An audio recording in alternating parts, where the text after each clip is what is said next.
para recordar más o menos cómo es la dinámica de esta sesión, pues David y mi persona presentamos un caso clínico del servicio en el que estemos rotando, en este caso es del Hospital de la Misericordia, y pues redactamos unas preguntas para cada año de residencia, que la idea es desarrollarlas, profundizar el tema. Cada año tiene 10 minutos para responder la pregunta. Y por último, hacemos pues la discusión del caso. Bueno, entonces, este paciente es un paciente masculino de 14 años que consultó al servicio de urgencia del Hospital de la Misericordia por hemiplegia. Este paciente, previamente sano, ingresó el 12 de febrero porque 3 días previos inició con síntomas gastrointestinales, que la mamá describía múltiples episodios eméticos, deposiciones líquidas, y posterior a estos eventos refería una sensación ilusoria rotacional subjetiva asociado a inestabilidad para la marcha con lateropulsión izquierda y evidencia de exotropia izquierda, por lo que decide consultar. ¿Listo? En la revisión por sistema, pues nada en particular. Dentro de los antecedentes, tenemos que perinatal, lo único pues es un pues, recién nacido a término de 38 semanas, una hospitalización por una ictericia neonatal y onfalitis, pero realmente sin otros antecedentes patológicos de importancia. Al examen físico, el paciente Glasgow 15, colaborador, obedeciendo órdenes, hizo corea reactiva, realmente tenía los pares bajos conservados, una fuerza descrita en la historia clínica como una hemiparesia izquierda de predominio braquial 3/5, crural 4/5, y una hiperreflexia, ¿sí? Tanto rotuliana como aquiliana y tricipital y bicipital izquierda. Al examen físico se documentó a nivel de los movimientos oculares este hallazgo.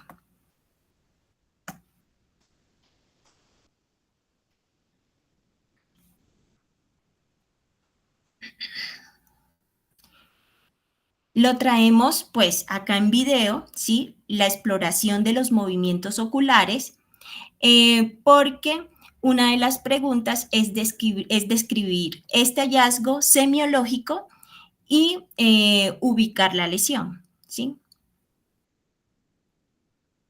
Bueno.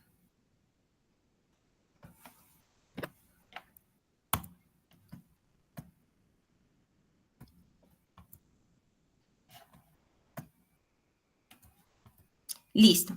En cuanto a los paraclínicos, realmente al ingreso todo, la parte del hemograma, de la función renal, los tiempos de coagulación dentro de límites normales. Al realizarle un citoquímico, una punción lumbar, el citoquímico del líquido cefalorraquídeo muestra xantocromía con unos hematíes frescos de 11.250, crenados de 4.250, era lo que llamaba la atención, ¿sí? Con un panel de meningitis negativo. Bueno, con esos hallazgos al examen físico y paraclínicos se decide realizar una resonancia cerebral simple y contrastada, ¿sí?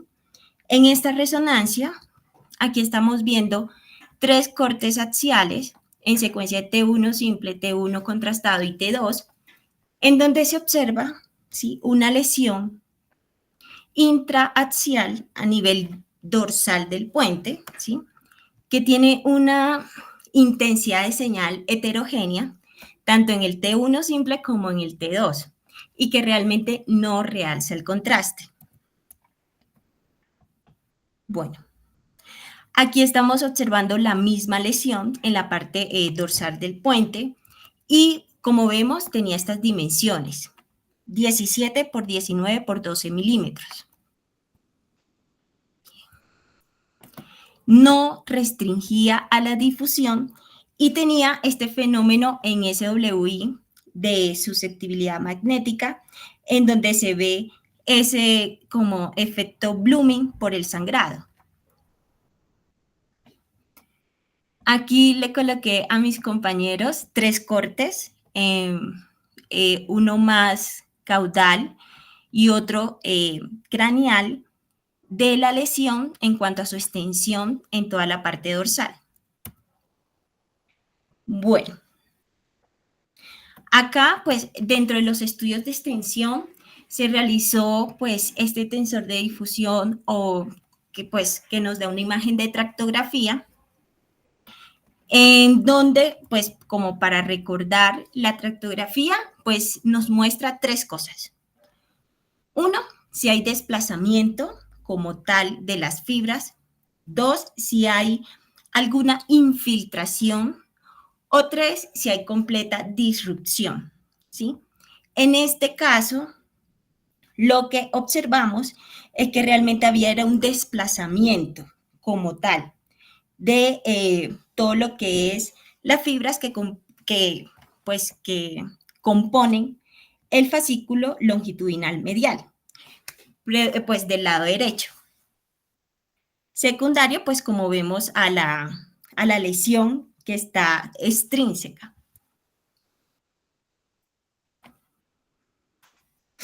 Bueno, aquí pues estamos viendo pues, una secuencia, ¿sí? Que es un T2 pesado, donde nos muestra la misma lesión con las intensidades descritas sin ningún otro hallazgo. Entonces, a nivel cisternal, ¿no? Pues este tipo de secuencia se usa mucho para ver la anatomía y las relaciones vasculares a nivel del ángulo pontocerebeloso, pero realmente esta imagen no nos muestra ningún hallazgo como cisternal patológico asociado a la lesión. Entonces, iniciamos como la socialización y la discusión del caso.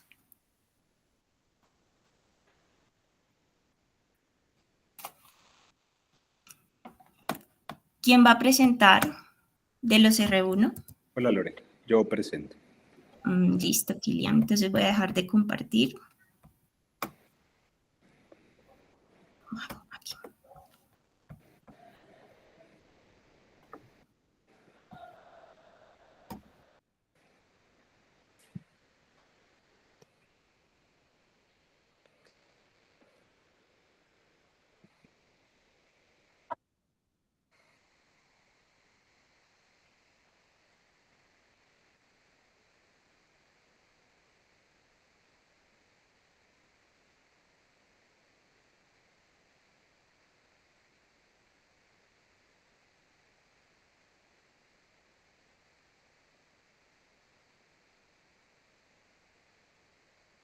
Lore, ¿me avisa si se ven las diapositivas, por favor? Sí, es que necesariamente. ¿Sí se ven? Sí. Sí, perfecto. Listo, entonces con mi compañero Juan David y yo, Kilian David, vamos a responder las preguntas correspondientes a los residentes de primer año. Puntualmente se nos asignaron estas 2 preguntas. La primera, si los hallazgos al examen físico corresponden a la localización de la lesión, sí o no, voy a argumentar la respuesta. Y en segunda instancia, explicar las vías neurológicas que están implicadas. De manera inicial decidimos hacer una inversión en el orden de las preguntas en el contexto de que tenemos un paciente con un compromiso en los movimientos oculares, en los pares oculomotores, que tiene la función de una mirada conjugada. Y en segunda instancia tenemos un paciente con compromiso motor de un hemicuerpo, sugestivo de un compromiso de la vía piramidal. Entonces, basados en estos 2 grandes síndromes, vamos a revisar cuáles son las vías neurológicas que están encargadas de hacer estas 2 funciones, los movimientos oculares conjugados y la vía que está encargada del acto motor. En primera instancia, entonces, tenemos de la mirada conjugada, tenemos la vía implicada, inicia en el lóbulo frontal. En el campo visual frontal normalmente corresponde a la parte más caudal del área 8 de Brodmann, que es lo que corresponde con el campo visual frontal. Esta área específica de la corteza tiene 3 conexiones importantes. La primera es una conexión con el colículo superior ipsilateral.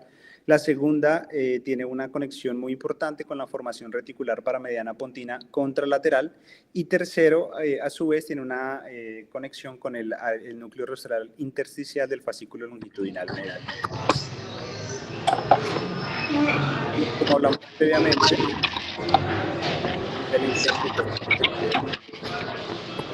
¿Pueden silenciar los micrófonos? Porque alguien tiene el micrófono abierto. Ya. Entonces, como mencionamos previamente, este campo visual frontal manda una comunicación con la formación reticular paramediana pontina, que es el órgano principal que se encarga de los movimientos oculares conjugados. Tiene unas neuronas excitatorias que producen la secuencia del comando supranuclear del movimiento horizontal de ambos ojos. Esta formación reticular paramediana pontina, que en la gráfica, ya un segundo, que aquí en la gráfica se representa con el color azul celeste. Esta formación reticular paramediana pontina tiene una comunicación, una proyección hacia el núcleo del sexto par ipsilateral, cuya función con las motoneuronas correspondientes van a inervar el recto lateral ipsilateral. Y asimismo, de la formación reticular paramediana pontina hay una comunicación a través de unas interneuronas hacia el...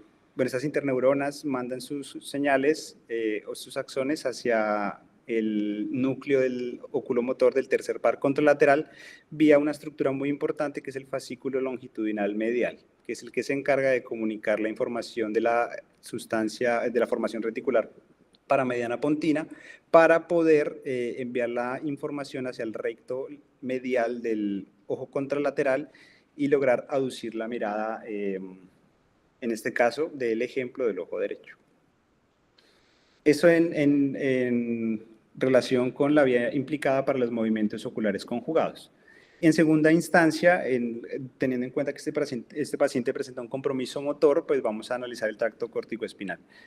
El tracto córtico-espinal es el principal sistema deferente a través del cual el movimiento propositivo es iniciado y ejecutado. Este es digamos que el inicio de la vía, que son la corteza cerebral. Vemos que un tercio, puede decir uno que la gran mayoría, pero en general, como vamos a ver más adelante, se divide muy equitativamente, pero el área principal donde se inicia ese control motor es el área 4 de Brodmann, que es el giro precentral, o también conocido como la corteza motora primaria, donde en la lámina 5 las células gigantes piramidales, también llamadas células de Betz, inician o proyectan sus axones hacia caudal para dar origen al tracto córtico-espinal. Este área 4 de Brodmann recibe también asociaciones de la corteza premotoria, del área motora suplementaria y de la ínsula, que es en últimas lo que nos da el planeamiento y preparación del movimiento. Pero como había mencionado previamente, el tracto córtico-espinal pues, se compone de las proyecciones de las neuronas que surgen de estas 3 áreas. El área principal, pues el área de la corteza motora primaria, pero también del área 6, que es la corteza premotora.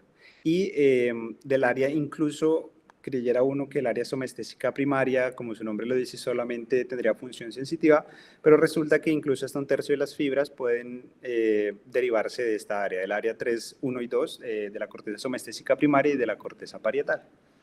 Las fibras de los axones de estas neuronas descienden a través de la corona radiada y el brazo posterior de la cápsula interna. Hacia el aspecto más anterior de esta cápsula interna se ubican las fibras que que corresponden al tracto córtico vulvar, que van hacia la información hacia los núcleos motores de los pares craneales, y hacia el aspecto posterior de este brazo de la cápsula interna se ubican en el orden somatotrópico las fibras de los miembros superiores un poco más anterior, en el medio de las fibras del tronco y hacia el aspecto posterior las fibras de los miembros inferiores. Estas fibras descienden por el mesencéfalo hacia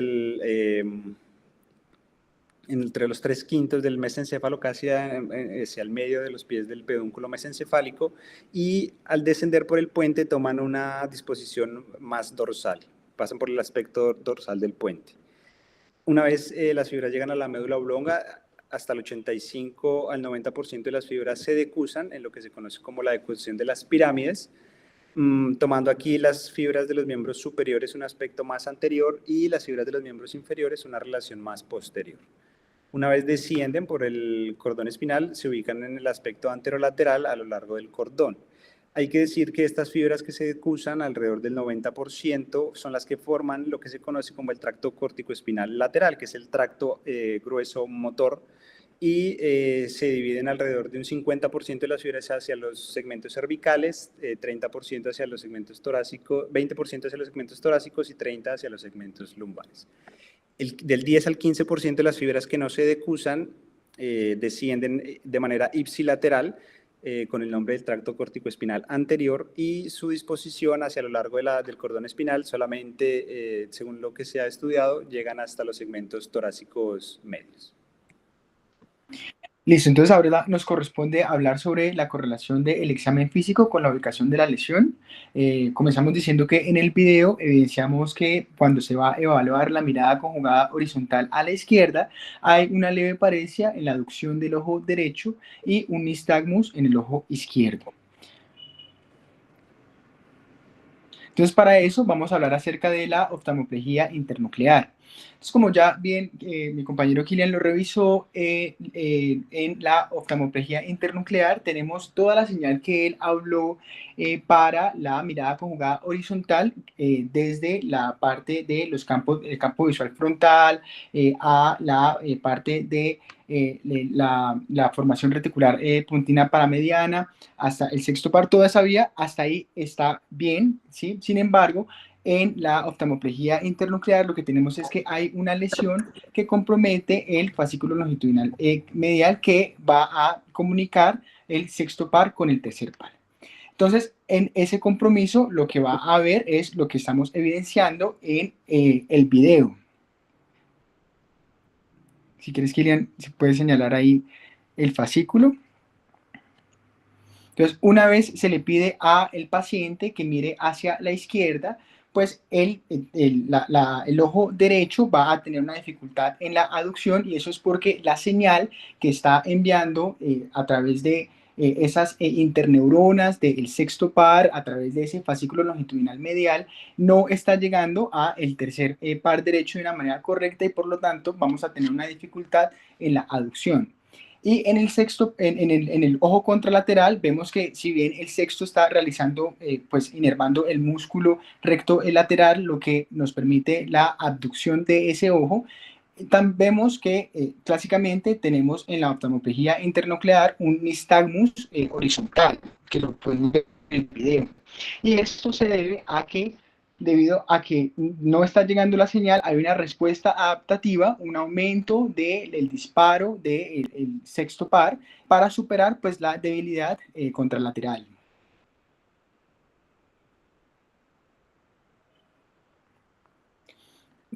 Solamente como para mencionarlo rápidamente, hablamos sobre una afectación también de este tracto que pasa cuando es una lesión grande y se afecta también el núcleo del sexto par o la formación reticular pontina paramediana, ipsilateral a la afectación del fascículo longitudinal medial. Entonces, debo decir que la afectación del fascículo longitudinal medial se da por varias etiologías, entre ellas enfermedades desmineralizantes. Pensemos que la información debe llegar de una manera muy rápida para que se dé la mirada conjugada horizontal, y que estas fibras del fascículo longitudinal medial son fibras altamente mielinizadas, y por lo tanto, pues enfermedades desmineralizantes pueden afectar este fascículo. Incluso se podría ver la afectación de manera bilateral. Sin embargo, otros aspectos como enfermedades vasculares o efecto de masa, pues pueden dar los síndromes de la oftalmoplejía internuclear, y es una afectación que compromete también la formación reticular pontina paramediana o el núcleo del abducen ipsilateral a la lesión del fascículo longitudinal medial. Vamos a tener un síndrome de 1,5. ¿Qué pasa en este síndrome? Pues como les dije, vamos a tener, cuando se mira hacia el lugar donde está la lesión, vamos a encontrar al examen físico, cuando se le pide al paciente mirar hacia este lugar, que no va a poder realizar pues la mirada conjugada horizontal. ¿Por qué? Pues porque puede haber un daño en la formación reticular puntina paramediana, que como Kilian lo dijo, es el principal centro de esta mirada.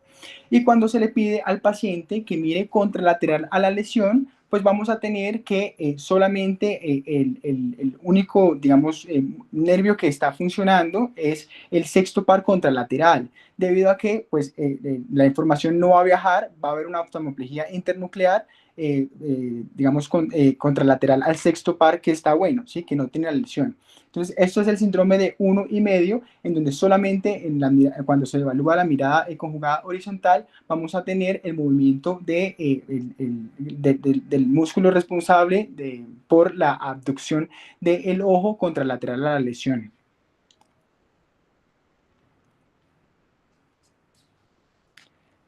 El otro hallazgo al examen físico, pues es la hemiparesia, y aquí pues hablamos sobre el síndrome de motoneurona superior. Entonces nos decía la doctora Loren que este paciente tenía fuerza 3/5 en miembro superior izquierdo, 4/5 en miembro superior, en miembro inferior izquierdo, un Mengacine positivo también se evidenciaba en el texto que nos enviaron, un aumento de los reflejos de manera comparativa, un reflejo rotulano y aquiliano izquierdo aumentados respecto a la evaluación del derecho, y un trofismo normal. Pues acá hablamos sobre el síndrome de motoneurona superior, que es contralateral, digamos, a la evidencia al examen físico, debido a que está previo a la decusación de las pirámides. Entonces, como el doctor Kilian lo dijo, cuando el tracto corticoespinal está pasando por la porción dorsal del puente, pues en este momento no se ha decusado, y por lo tanto vamos a encontrar pues que una afectación a este nivel va a dar un hallazgo contralateral en el examen físico. Y tenemos los del síndrome de motoneurona superior, como son la hemiparesia, la hiperreflexia y un trofismo que es normal. Vamos, hay otros componentes que no mencionan acá, como por ejemplo el aumento del tono y el Babinski. Entonces, la pregunta que nos tocaba en particular era si los hallazgos al examen físico se correlacionaban con la localización de la lesión, y pues la respuesta es sí, por lo ya mencionado.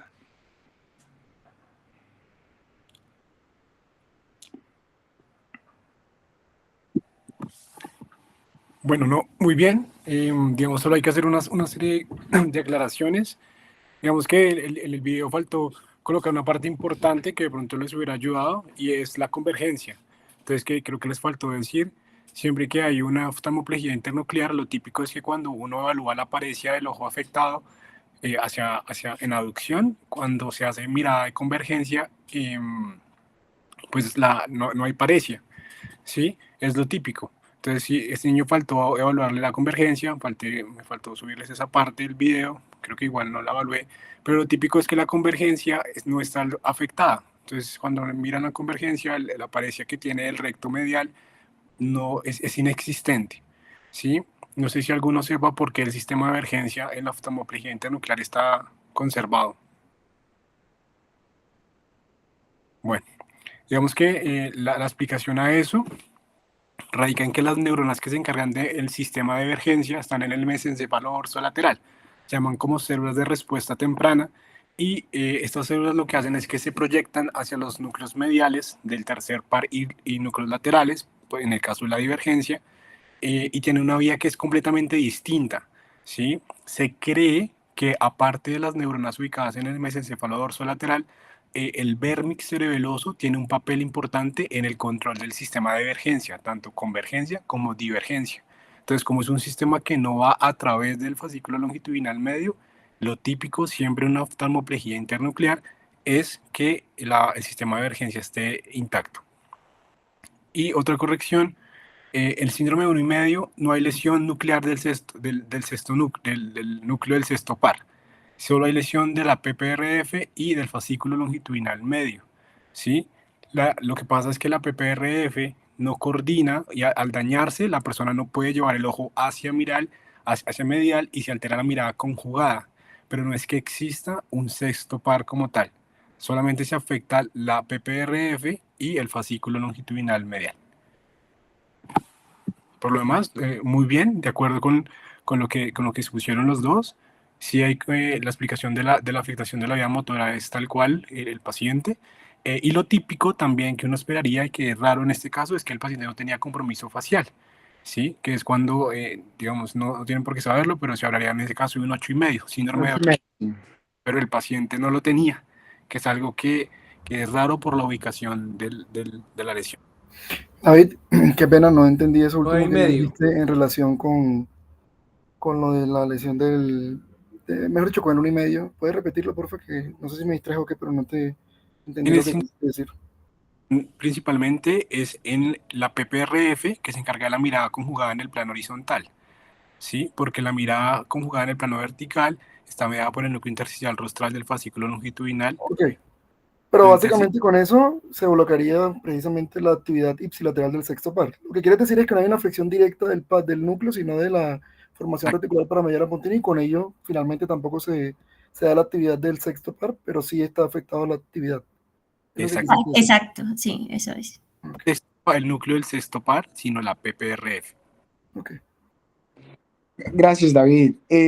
Realmente lo que había consultado era que por la localización de la PPRF y su cercanía al sexto par, en general, sí se veían afectados ambos, pero usted tiene toda la razón en que pues, la afectación principal es el de la PPRF y por lo tanto, pues de pronto sea por algo de la localización y la cercanía, pero eso explicaría pues porque no se puede mirar hacia lo ya mencionado en el síndrome de 1,5. Gracias, David. Dale, pero entonces por eso es que en el sistema de emergencia están conservados, porque el sexto par está bien.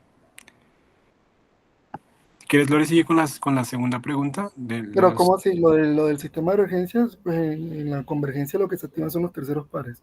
Sí, O sea, pero ahí rectos laterales. ¿Cómo? En la divergencia, los rectos laterales de ambos ojos.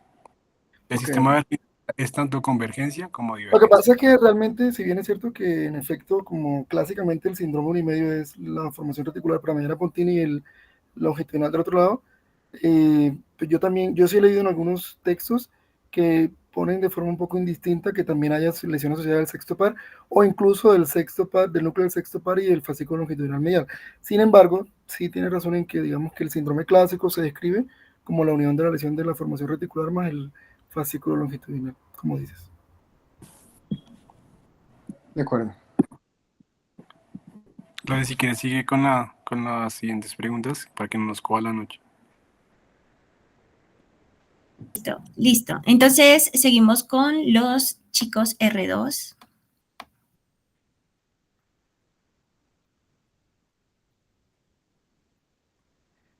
Hola, buenas noches. Ahí me están escuchando y viendo la pantalla, ¿sí? Sí, Juan Sebastián, eso. Listo. Entonces, pues nada, respecto a las preguntas que nos corresponden a nosotros, los residentes de segundo año, eh, Luis Alejandro García y Juan Sebastián Castro. Entonces, la primera pregunta es definir si el compromiso es unilateral o bilateral. ¿Y por qué? Pues realmente íbamos a tratar de hacer como una revisión también de la parte anatómica, pero ya gran parte de lo que se iba a comentar fue ya dicho por mis compañeros y pues por las aclaraciones tanto del doctor Gómez como del doctor de Lima, en donde en esencia tenemos pues el fascículo longitudinal medial, tenemos justamente esa formación reticular paramediana pontina, y tenemos también unos núcleos adicionales que también fueron mencionados anteriormente, el intersticial de Cajal y el núcleo de Archewitz. Entonces, en esencia, justamente todas esas últimas partes son fibras blancas que van a tener esa decusación contralateral y se van a correlacionar con el sexto par del contralateral. Tal y como también lo comentó la doctora González, justamente en la tractografía se ve que ahí es un desplazamiento de estas fibras blancas, y dado tanto por el síndrome piramidal contralateral como por el síndrome de oftalmoplejía internuclear ipsilateral, digamos que la respuesta justamente a esta primera pregunta es que es una lesión unilateral y pues que tiene una lateralidad derecha. Entonces, aquí recordemos también justamente la importancia de esa formación reticular y de cómo funciona a través de un sistema de interneuronas para activar e inhibir los movimientos contralaterales. y cómo de cierta manera también nos explican justamente esos nistagmus evocados por la mirada vertical y horizontal, justamente en relación a los núcleos intersticiales. Aquí pues simplemente es para explicar justamente lo que se comentó previo a cómo se conserva la convergencia de la mirada y los hallazgos clínicos de la oftalmoplejía internuclear que pues ya fueron muy bien detallados. Y este pues realmente era un ejemplo, un esquema que realmente nos pareció bastante interesante en el que tenemos justamente esta localización. Espere que no estoy con el puntero. Ya.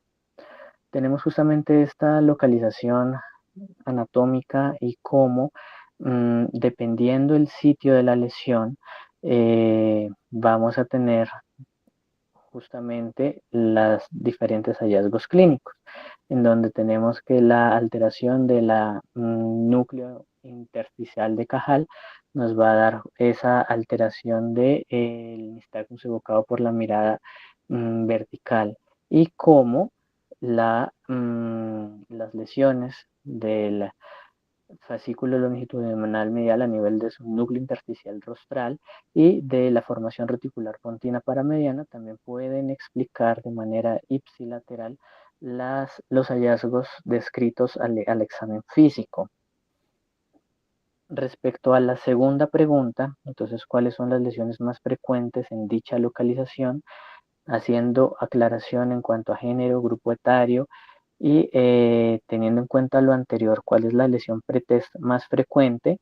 Digamos que luego de realizar la revisión de la literatura podemos clasificar que de entrada los tumores son como la patología más frecuente en la población pediátrica, siendo más relevantes los gliomas pontinos intrínsecos, los astrocitomas de alto grado, astrocitomas pilocíticos y astrocitomas anaplásicos. Ya cuando nos ponemos a revisar en menor proporción, tenemos presentes las malformaciones congénitas, ya sean por alteraciones de segmentación, hipoplasias segmentarias y malformaciones postsegmentarias. En una tercera posición tenemos las malformaciones cavernomatosas, las malformaciones arteriovenosas, en una menor proporción las infecciones.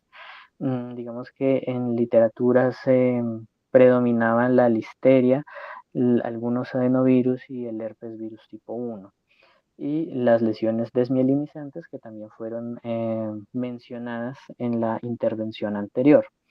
Ya cuando nos ponemos a subdividir o a seccionar un poco cada parte, tenemos que dependiendo la edad vamos a tener, según nuestra ubicación de interés, una relevancia bastante importante en cuanto a los gliomas difusos y también en cuanto a los ependimomas en la parte del tallo cerebral y que van a estar dependiendo su presentación en los diferentes grupos etarios. Tenemos que el pico, cuando uno revisa los diferentes estudios epidemiológicos, el pico de aparición de estos gliomas de tallo cerebral está sobre todo en el grupo de 5 a 9 años, y pues ya cuando se hace esa categorización por la raza, la mayor proporción de estos pacientes son de raza blanca, seguidos de raza negra, de asiáticos, y pues digamos que ahí también nos tocaría detallar bien si no hay algún tipo de sesgo de selección, de subregistro y demás, que haga que justamente los estudios donde mayor se encuentra esa patología sean justamente los que tienen mayor cantidad de publicaciones y demás. Esto simplemente para evaluar justamente el porcentaje en donde se presentan este tipo, las lesiones en general de tallo cerebral a nivel del puente, de la región tectal, de la unión bulbomedular, de la región bulbolateral, de los ángulos pontocerebelosos y de la región bulbopontina. Y aquí están como, digamos, las prevalencias o las frecuencias de aparición ya cuando se realizan los estudios histopatológicos. Este también es otro estudio en donde nos permite de pronto diferenciar por tipo de tumor y la localización, en donde tenemos justamente también de manera muy importante los gliomas difusos de línea media, los gliomas de bajo grado, los gliomas de alto grado, tumores embrionarios, entre otros. Este es un estudio también bastante interesante que nos habla no solo de patología neoplásica, sino de patología no neoplásica, en donde en estas series de casos vemos la proporción en la que se presenta, por ejemplo, enfermedades infecciosas, enfermedades inflamatorias y otras enfermedades no neoplásicas. Aquí tenemos otras características pues también de la parte tumoral, que como les comento, de pronto puede llegar a ser la más frecuente en general de la edad pediátrica y pues es de lo que también se suele tomar más estudios anatomopatológicos y pues los seguimientos a los pacientes. Esto también nos ayuda a determinar justamente cómo, dependiendo de la localización y dependiendo el diagnóstico, ya como tal todo el seguimiento que le hacían. Entonces todo esto es de patología tumoral. Ahora, digamos que si nos vamos a la parte de los segundos en frecuencia, sin teniendo en cuenta como las lesiones de novo que pueden aparecer, los cavernomas o las lesiones cavernomatosas en pacientes pediátricos, tenemos que una prevalencia que es también bastante interesante respecto al caso que se nos presenta, y es que tiene una prevalencia bastante baja, pero que con el tiempo, llegando a la edad adolescente de 13 a 18 años, es donde alcanza su mayor pico de prevalencia, un 0.88%. Recordar que por lo general son lesiones que se diagnostican de una manera incidental y que en cuanto al tronco encefálico corresponde a la segunda localización más frecuente en los estudios o en las series de casos. Esto es como una característica de una recopilación de todas las bases de datos de diferentes centros vasculares a nivel mundial en población pediátrica, en donde tenemos una predilección relativamente mayor, no casi pues una relación casi 1 a 1, pero con una tendencia hacia que sean más frecuentes en población masculina, una edad media de 10 más o menos 5 años. Los gliomas, perdón, los cavernomas de tallo en una presentación de un 20% y la presentación clínica y los que fueron llevados también a intervención quirúrgica. Entonces, en esencia, para responder la segunda pregunta, si bien si tomamos toda la patología o toda la población pediátrica, los tumores son los que desde entrada tienen la mayor probabilidad pretest de aparición. Ya si nos centramos en el género masculino y si nos centramos en el grupo etario de adolescente o mayores de 13 años, las lesiones cavernomatosas tienden a tener también una sospecha o una búsqueda bastante alta de manera pretest.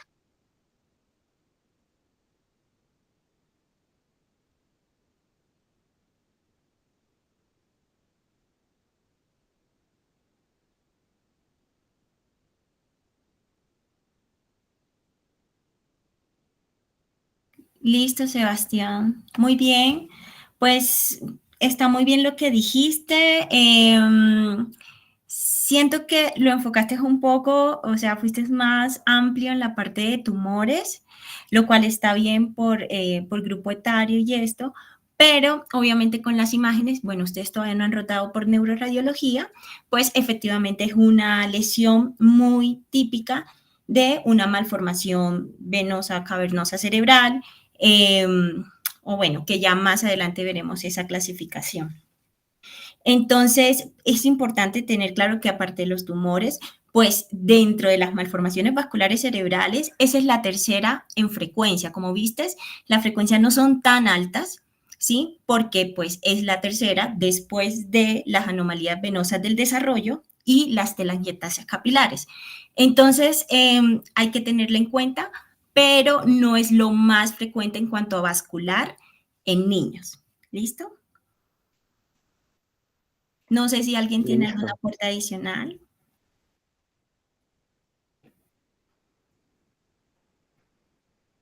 Listo. Entonces seguimos con la tercera pregunta, que está a cargo de los compañeros de tercer año, Jesús David y Eliezer. Buenas noches, entonces vamos a exponer las dos preguntas para nuestro año, donde vamos a hablar sobre la taxonomía y score pronósticos para este tipo de lesión. Ya les comparto.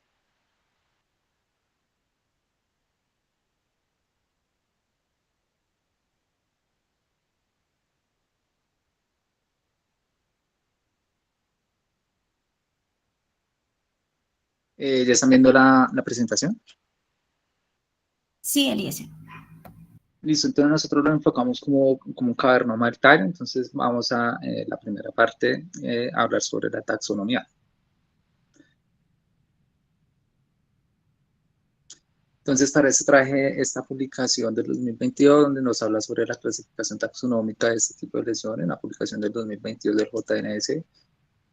Entonces, acá estos autores, donde hacen una recopilación sobre datos quirúrgicos de pacientes llevados por el doctor Sperler y colaboradores, una recopilación de aproximadamente 30 años, donde nos habla sobre una clasificación taxonómica de los cavernomas de tallo, teniendo en cuenta su presentación clínica, teniendo en cuenta los síndromes presentados y su localización anatómica, visto esto en imágenes, en especial por imágenes por resonancia magnética. Entonces, en cuanto a los cavernomas, entonces ellos hacen una clasificación teniendo su ubicación si está a nivel del mesencéfalo, puente medular oblonga, y de estos tres lados del puente son los más frecuentes, aproximadamente el 50 al 60%. Hace una recopilación de aproximadamente casi 600 pacientes, de estos con datos completos aproximadamente 550, y tenemos en cuenta que los cavernomas del mesencéfalo representan aproximadamente el 27% de los casos, los de la protuberancia el 59%, y los de la médula del 14%. Ahora, para este tipo de lesión, que es el caso clínico, entonces las lesiones del puente a su vez los subclasifican en 6 subtipos. Entonces, los de la región basilar, que representan el 1.9%, la peritrigémina en el 16.4%, peduncular media 31%, peduncular inferior 14.6%, romboidea 24.8%, supraobliar en el 11.5%. Esta clasificación, ¿por qué es importante? Porque teniendo en cuenta la ubicación anatómica de este tipo de lesiones, entonces vamos a plantearnos unos abordajes quirúrgicos dependiendo pues, de la localización. Entonces, esa es una representación esquemática de cortes axiales del puente. Obviamente, dependiendo del tipo donde se haga el corte, vamos a encontrar unas estructuras anatómicas, especialmente núcleos, que son los que normalmente varían dependiendo del corte axial. En la imagen de la derecha, entonces tenemos la clasificación que nos proponen ellos. Entonces, el número 1, que es los de la región basilar, generalmente va a estar en la región anterior, irrigados por perforantes de la basilar o los primeros segmentos de la arteria cerebrosa superior o de la aita. Número 2, que representan a los peritrigéminos, que están en relación con la línea lateral supraobliar, son en líneas verticales y línea trigeminal lateral, y delimitados superior e inferiormente con los surcos pontomesencefálicos y pontomedulares. Número 3 y 4, que son los cavernomas en relación con los pedúnculos cerebrosos, bien sea medio o inferior. 5, en el piso, cuarto ventrículo, o los cavernomas romboidales, y el número 6, los supraolivales. Obviamente, cada localización pues, va a representar con un síndrome neurológico con afectación especial, y esto también nos va a facilitar el abordaje quirúrgico.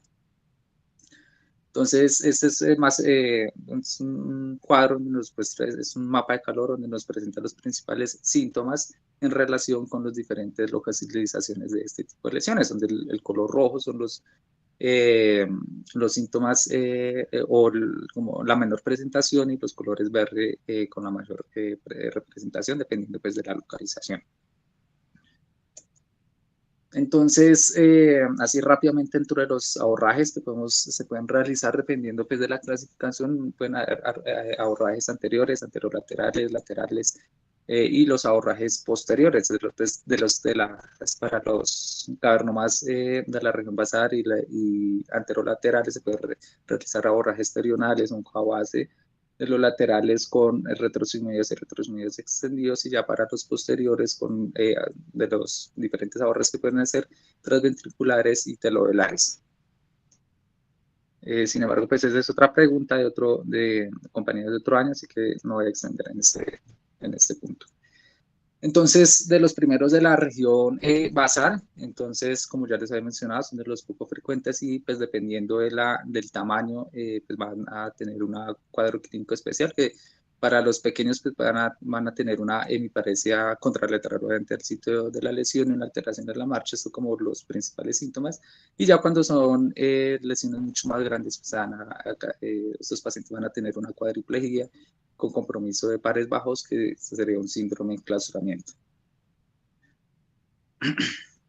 Para el subtipo peritrigeminal, como ya lo había mencionado, que son más anterolaterales, estos van a presentar con una hemiparesia contralateral, pueden también tener una ataxia cerebelosa ipsilateral, con una pérdida contralateral del tacto fino, la percepción, la vibración, dolor, temperatura. La afectación especial va a tener del tracto corticoespinal, del lemnisco medial y el tracto espinotalámico, que generalmente son lesiones mucho más grandes y con una extensión hacia posterior. Las que comprometen el pedúnculo cerebeloso medio, entonces van a tener un compromiso del facial ipsilateral, una ataxia cerebelosa ipsilateral, una pérdida contralateral del tacto fino, también de la propiocepción, vibración, dolor, temperatura. Obviamente van a ser lesiones más laterales posteriores respecto a las peritrigeminales. Y también para dar un compromiso dependiendo de la extensión del tracto corticoespinal. Tiene una relación más con el núcleo trigeminal, con el lemnisco medial y el tracto espinotalámico. Para estos cavernomas del pedúnculo cerebeloso inferior, entonces se van a presentar más con un síndrome vestibular agudo que se presenta con náuseas, vómito, vértigo, lataxia, alteraciones para la marcha, nistagmus, y también pues en relación por un compromiso de los núcleos vestibulares adyacentes. Para aquellos en el piso, el cuarto ventrículo o en la región romboidal, entonces va a haber un compromiso en especial del fascículo longitudinal medial y el núcleo del sexto par, así como también de la formación reticular pontina paramediana. Y ya para el último tipo, que es los cavernomas supraolivares, van a comprometer en especial el núcleo del sexto par, sin embargo, pues para ver también un compromiso del séptimo par, una hemiparesia con compromiso motor contralateral, que pues muy similar como sería un síndrome de Miller-Glüher. Y para las lesiones un poco ya más grandes, pues puede haber un compromiso sensorial contralateral por compromiso del lemnisco medial y del tracto espinotalámico. En general, pues va a haber compromiso del sexto, séptimo par, tracto córtico-espinal, lemnisco medial y el tracto espinotalámico. Entonces, esta fue lo que traje para la clasificación taxonómica. Ahora pasamos a la segunda pregunta, que es score pronóstico, que la realiza mi compañero. Recuerden el tiempo para que no nos extendamos tanto. Perfecto. Gracias.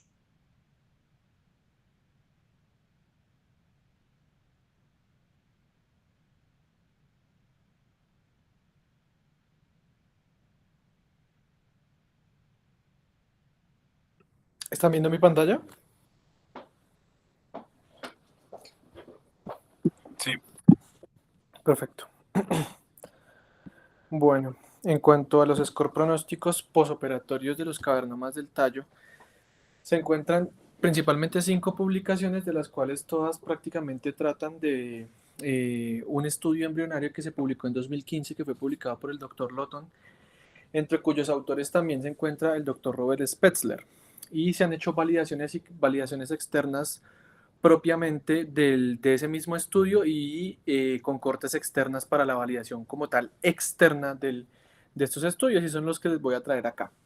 Que es este estudio en el cual se utiliza la corte más grande, se hace la validación externa de un score que es determinado en el estudio de Lotton García, que fue publicado, como les dije, en 2015, en el cual se tomó una corte de pacientes operados por 2 cirujanos senior, 2 cirujanos con superespecialidad en microcirugía vascular, que es el doctor Robert Spetzler y el doctor Lotton. Se toman los pacientes en un seguimiento sobre un periodo de 16 años y se evalúan las características clínico-radiológicas evaluadas por el score de Lotton García. Se toman pacientes entre los 2 y los 78 años y la forma de verificar el score pronóstico o la favorabilidad del procedimiento quirúrgico en estos pacientes es la escala modificada de ranking, en el cual se considera un ranking favorable por debajo de 2 puntos.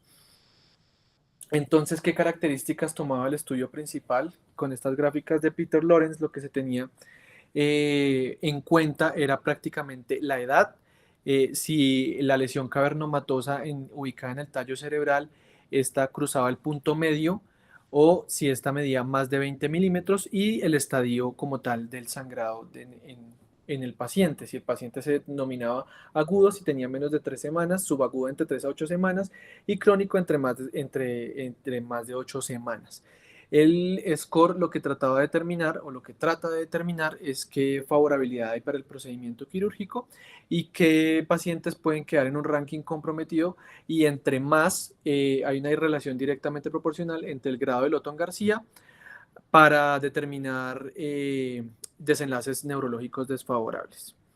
Bueno, entonces se toman estas 2 cortes de pacientes, 151 pacientes que fueron operados por el doctor Spetzler y los otros pacientes fueron operados por el doctor Lotton.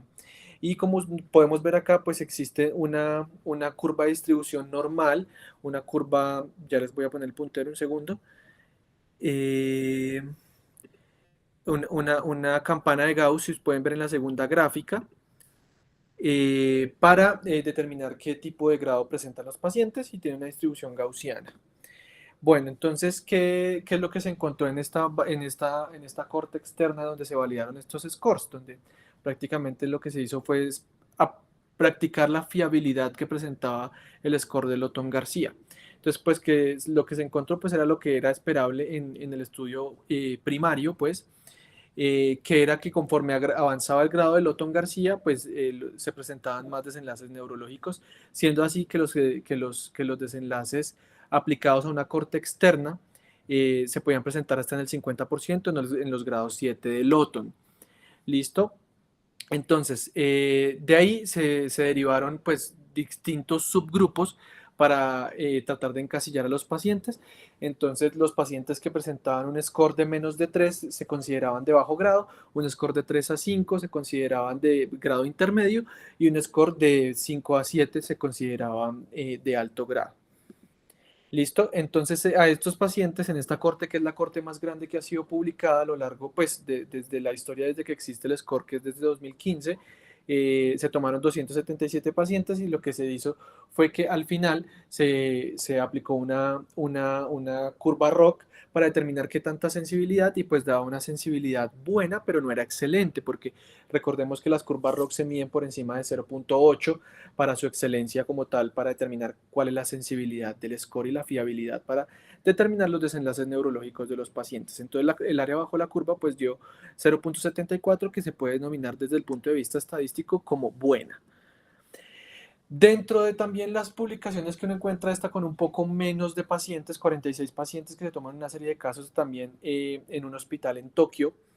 Se toman las mismas características del score de Lotton García, que son las mismas que ya les había mencionado, que era la edad como una, el diámetro de la lesión, si la lesión cruzaba la línea media dentro como tal del tallo cerebral, si tenía una anomalía del desarrollo venoso asociada y el estadio de la enfermedad. ¿Qué se dieron cuenta? Pues lo mismo, la misma curva gaussiana que ya habíamos determinado, y pues obviamente ya en una proporción menor de pacientes, que también se determinó que la mayoría de las lesiones cavernomatosas que se presentaban en el tallo cerebral eran de grado intermedio, como cualquier curva gaussiana, Y lo mismo, lo que se pudo encontrar es que en esta serie de casos de estos pacientes que fueron sometidos a procedimientos quirúrgicos, pues que era una fiabilidad más o menos del 70% y una sensibilidad más o menos del 70% para determinar los desenlaces neurológicos desfavorables de los pacientes.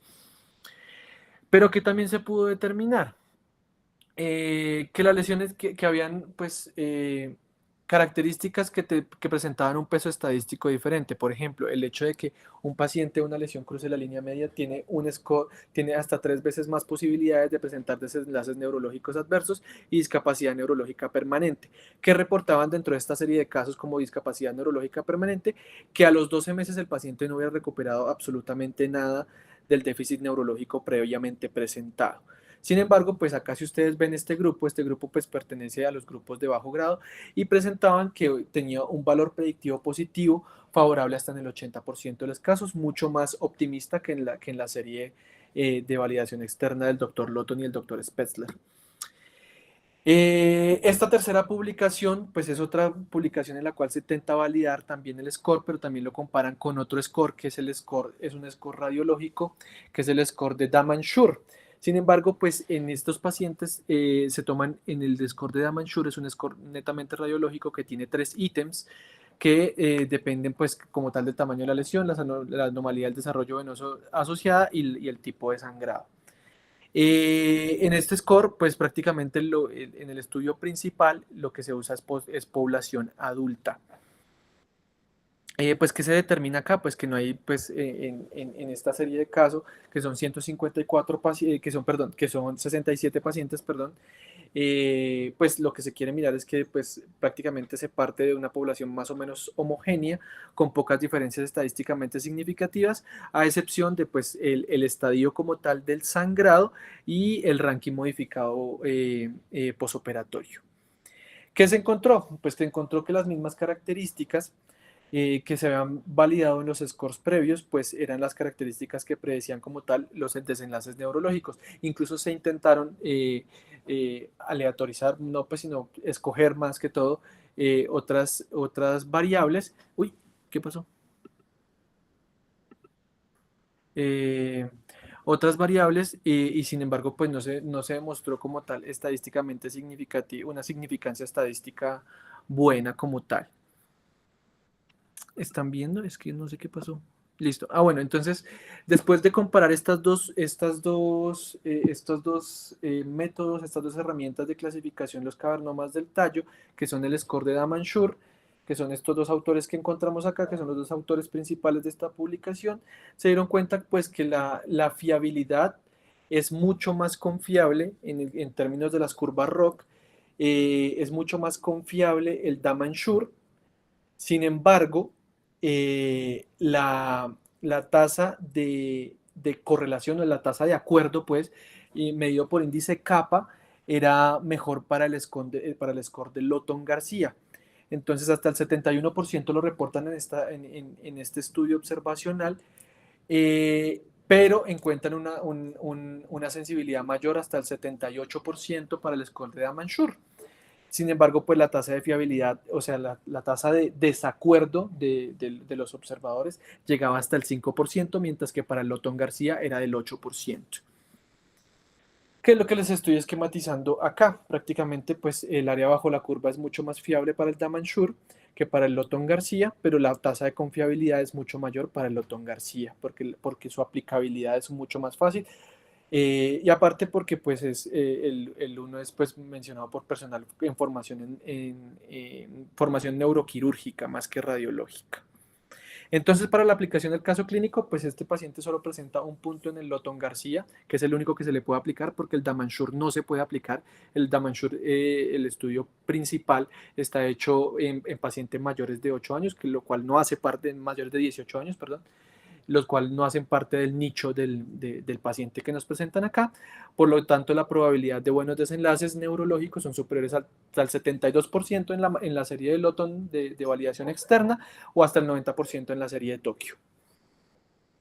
Y eso es todo.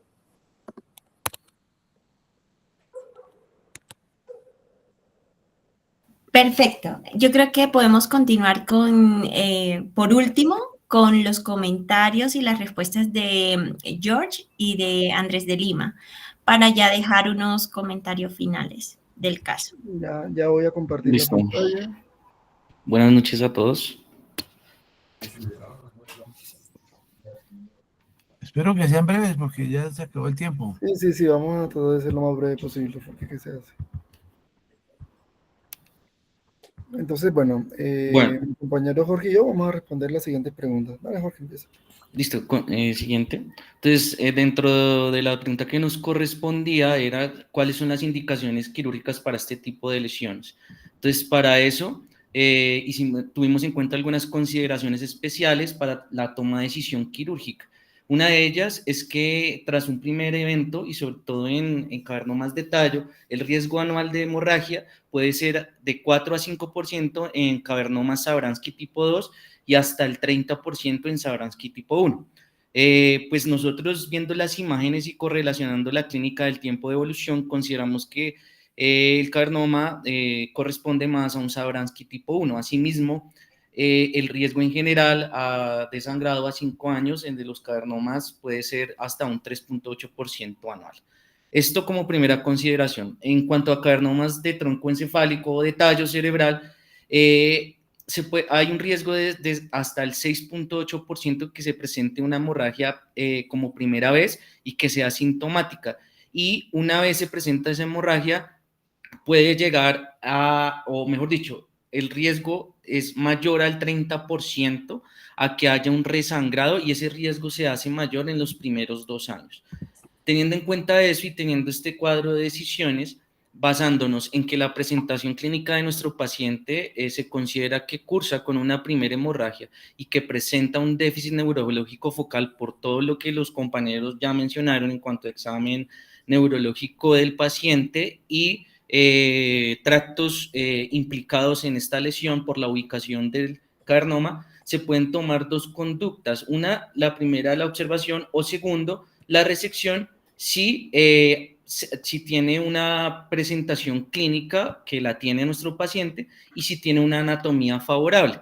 Entonces, asimismo, en esta sinopsis que se hizo de las guías de manejo clínico de malformaciones cavernomatosas cerebral, basado en un consenso y en una alianza que se llama Angioma Alliance, de un estudio o un consenso de expertos que hicieron recomendaciones tanto en Estados Unidos como en el Reino Unido.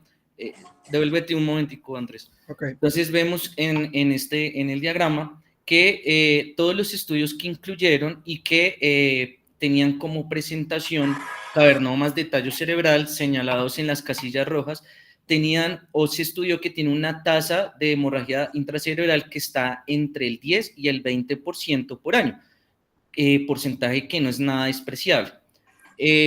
Siguiente. Asimismo, las recomendaciones ya específicas para nuestro caso es que la resección está indicada generalmente en todos los pacientes que debutan con síntomas, o sea, con una hemorragia asociado a una presentación sintomática y que tengan un acceso fácil al tallo. En los numerales 5 y 6, como ustedes pueden ver, ellos recomiendan que se haga una resección quirúrgica si el cavernoma está causando síntomas y está ubicado en un lugar en el tallo donde se pueda llegar sin generar mayor daño a estructuras, y esto lo recomiendan solo si el riesgo de las complicaciones de la cirugía es similar al riesgo que tendría el paciente si no se opera y sigue viviendo con el cavernoma por lo menos durante 2 años. También la cirugía en cavernomas profundos que han presentado un sangrado o que causan síntomas, se considera que si este cavernoma está en una zona profunda del cerebro, pero ha causado síntomas o ha sangrado previamente, podría pensarse en operarse. Esto considerando que si el riesgo de la cirugía es parecido al riesgo de que el paciente tendría para vivir entre 5 y 10 años con el cavernoma sin ser llevado a cirugía. Por esa razón, y teniendo en cuenta este algoritmo y siguiendo ya todos los argumentos mencionados previamente, consideramos una cosa muy importante, que digamos que se ha mencionado que para los cavernomas descubiertos documentados de manera incidental, periventriculares, se pueden llegar a operar o a tener una indicación quirúrgica si tienen un componente exofítico. Revisando las imágenes, vemos que el cavernoma está ubicado sobre todo en el piso del cuarto ventrículo a nivel del puente y que tiene un componente exofítico hacia el cuarto ventrículo, motivo por el cual nosotros nos inclinamos hacia un manejo quirúrgico. Y ya viendo el algoritmo, cuando ya se hizo un diagnóstico claro por resonancia, y además está presentando o tiene una presentación sintomática y en este caso acá lo señalan como y que puede tener un acceso por un componente periventricular exofítico, pues definitivamente se puede recomendar la cirugía microquirúrgica siempre y cuando se haga con ayudas prequirúrgicas de imágenes funcionales, como en este caso, la tractografía y demás, para pues ocasionar el menos daño posible.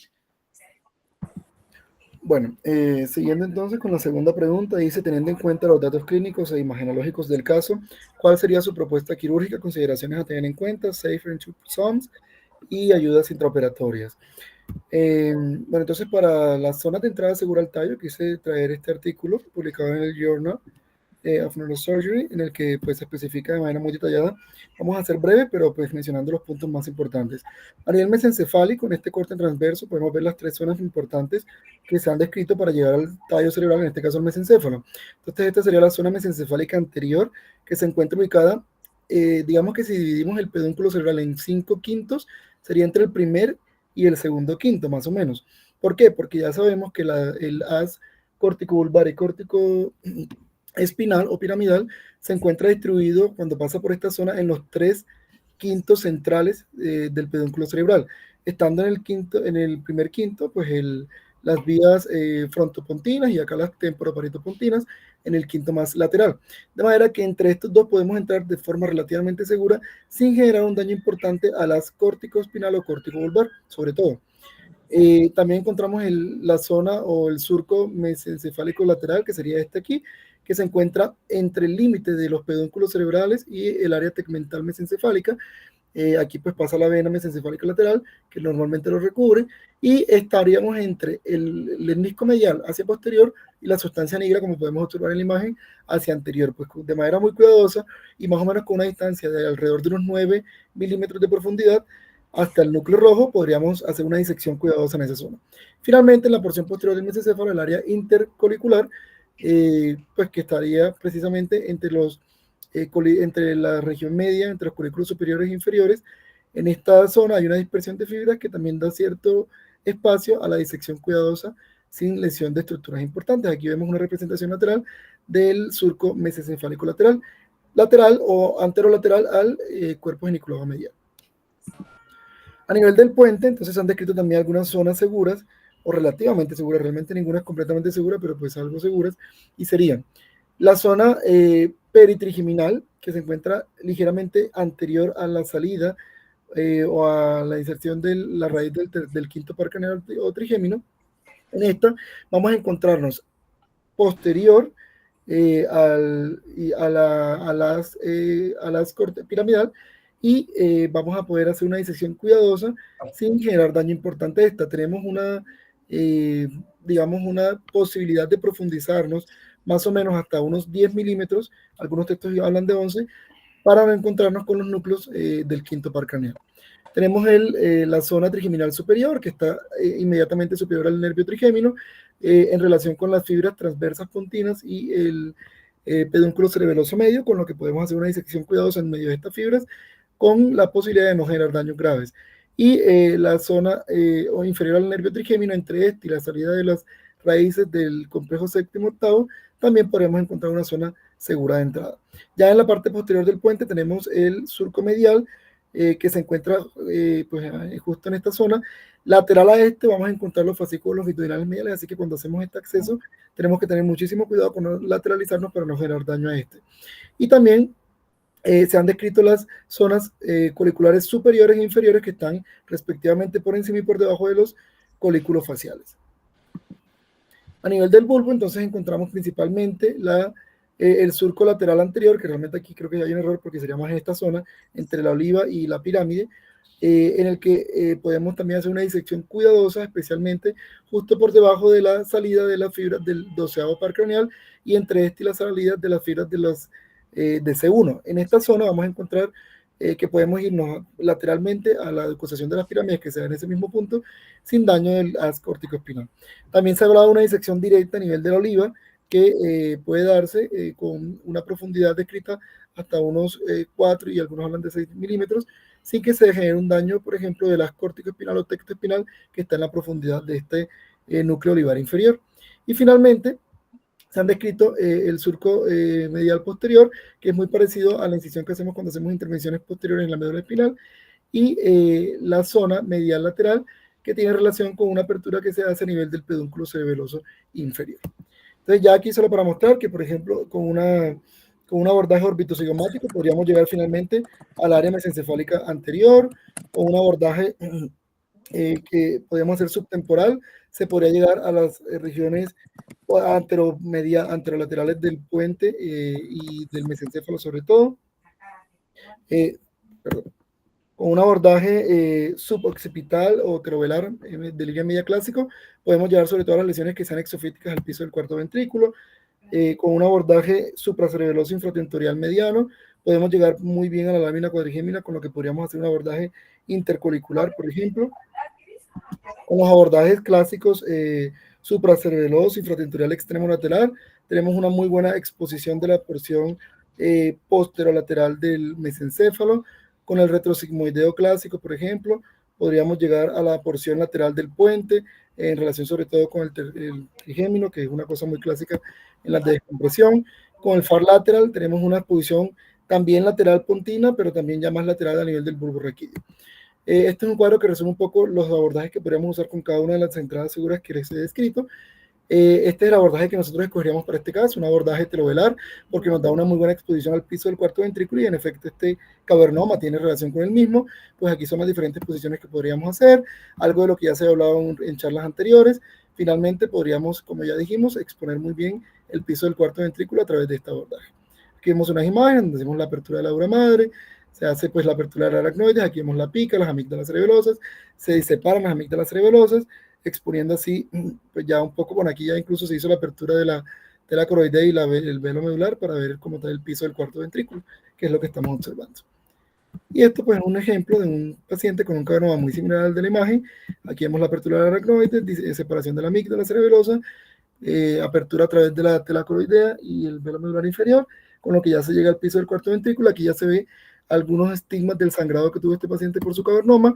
A partir de ese mismo estigma se hace la entrada, porque pues ya estaba hecho el corredor de alguna manera, se encuentra la lesión, se drena el hematoma, se quita el cavernoma, y pues aquí está el postoperatorio de este paciente. ¿Con quién se va a ir para Boston? Bueno, aquí ya era como unas ayudas diagnósticas, pero yo creo que por temas de tiempo quizás sea ya conveniente dejarlo hasta aquí. Pero pues evidentemente este tipo de cirugías se benefician de elementos como tractografía, neuronavegación y monitoreo intraoperatorio. Lore, si quieres concluir el caso. Bueno, pues realmente, espérenme un momentito. Voy a presentar.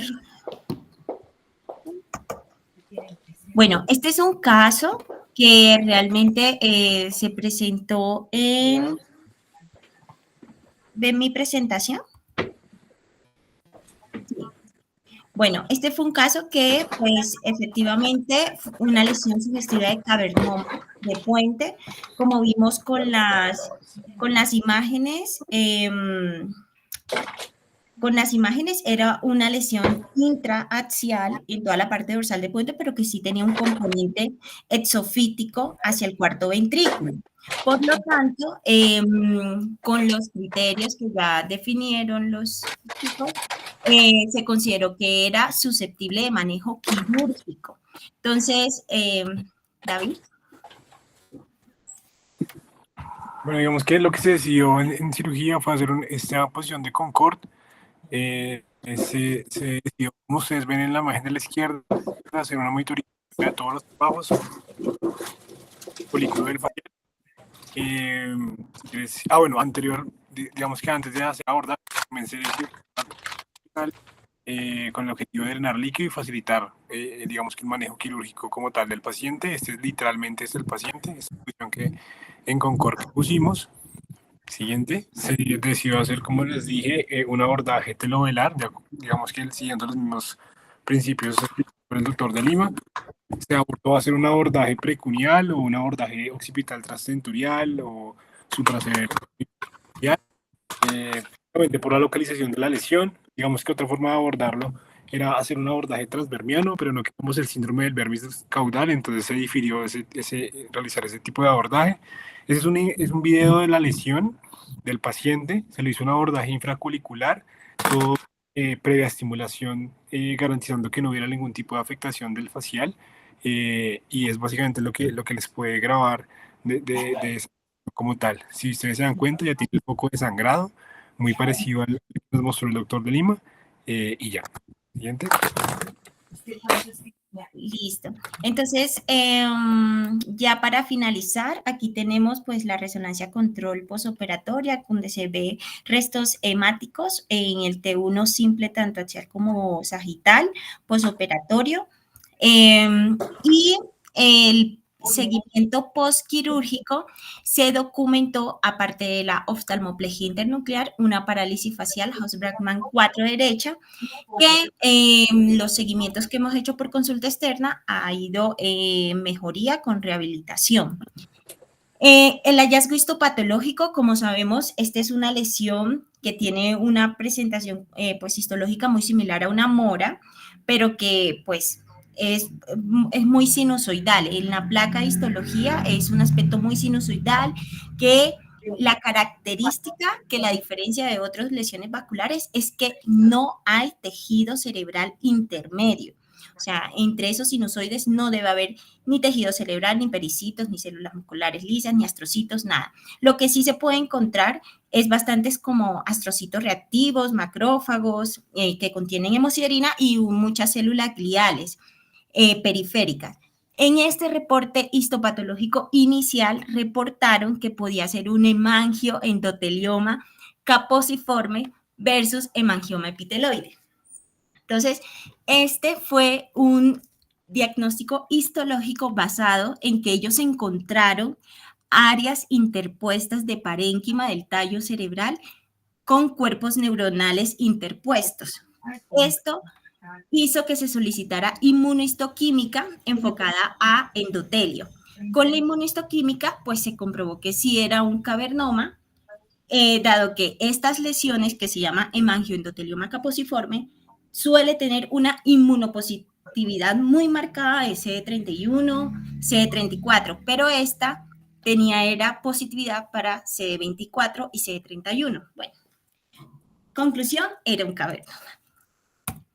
Y listo, eso era todo. Muchas gracias, Laura. Bueno, ¿qué teníamos para compartirle hoy? No sé si tienen preguntas, sugerencias. Si alcanzamos 5 minuticos. Bueno, muchas gracias. Hasta luego a todos. Que descansen. Bueno. El profe Faber levantó